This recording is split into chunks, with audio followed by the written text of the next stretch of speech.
Ice Guerra opens up about depression. Sa likod ng mga ngiti, kanta, at tagumpay may tahimik palang laban na matagal nang hinaharap si Ice Guerra. Sa isang emotional interview, inamin niya ang kanyang struggles with depression at kung bakit natutunan niyang mag-set ng boundaries, even from people he loves. Pero paano nga ba nagsimula ang journey ni Ice? At bakit maraming tao ang nakarelate sa kanyang kwento? Si Ice Guerra ay isa sa pinaka-iconic child star sa Pilipinas. Bilang dating child wonder na unang nakilala bilang si Aiza Sigera, sumikat siya noong dekada 80 matapos manalo sa Little Miss Philippines segment ng Eat Bulaga.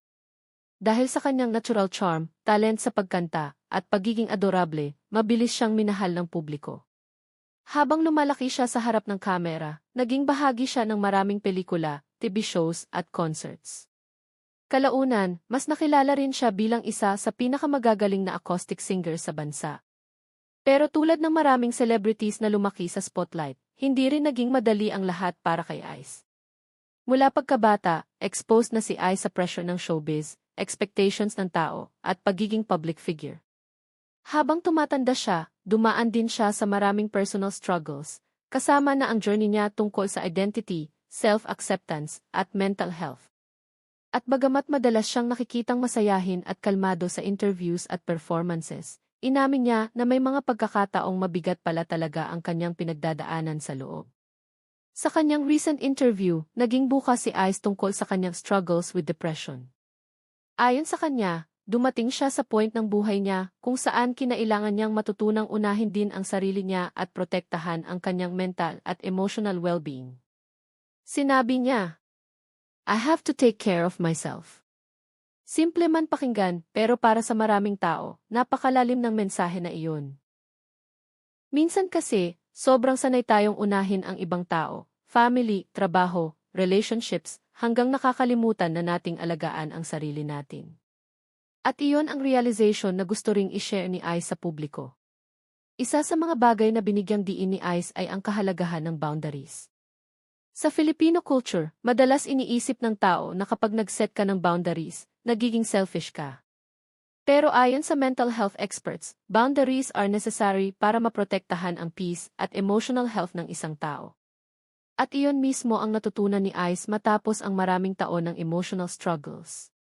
Hindi ibig sabihin na ayaw mo na sa tao. Minsan, kailangan mo lang talagang magpahinga, huminga at piliin ang sarili mo para hindi ka tuluyang maubos. Maraming netizens ang nakarelate sa honesty ni Ice dahil sa panahon ngayon, mas marami ng tao ang bukas pagdating sa usapin ng depression, anxiety, burnout, at emotional exhaustion. At malaking bagay kapag may public figure na may courage magsalita tungkol dito dahil mas maraming tao ang nakakaramdam na hindi sila nag-iisa. Hindi madaling aminin na nahihirapan ka emotionally, lalo na kapag sanay ang mga tao na makita kang strong palagi. Pero sa pag-share ni Ice ng kanyang kwento, mas marami ang nagkaroon ng awareness na ang mental health ay totoong laban na kailangang seryosohin. Sa kabila ng lahat, patuloy pa rin si Ice sa paggawa ng music, performances, at pag-inspire sa mga tao gamit ang kanyang kwento at talento. At ngayon, mas priority na niya ang healing, peace, at pagiging emotionally healthy.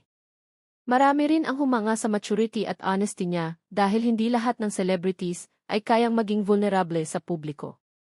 Ang kwento ni Ice Guerra ay paalala na kahit gaano ka-successful o kasaya tingnan ang isang tao, may mga laban pa rin silang tahimik na hinaharap. At minsan, ang pinakamatapang na desisyon ay hindi ang magpanggap na okay ka, kundi ang amining kailangan mo rin ng pahinga, healing at tulong. Kaya kung ikaw man ay pagod na emotionally o mentally, tandaan mo.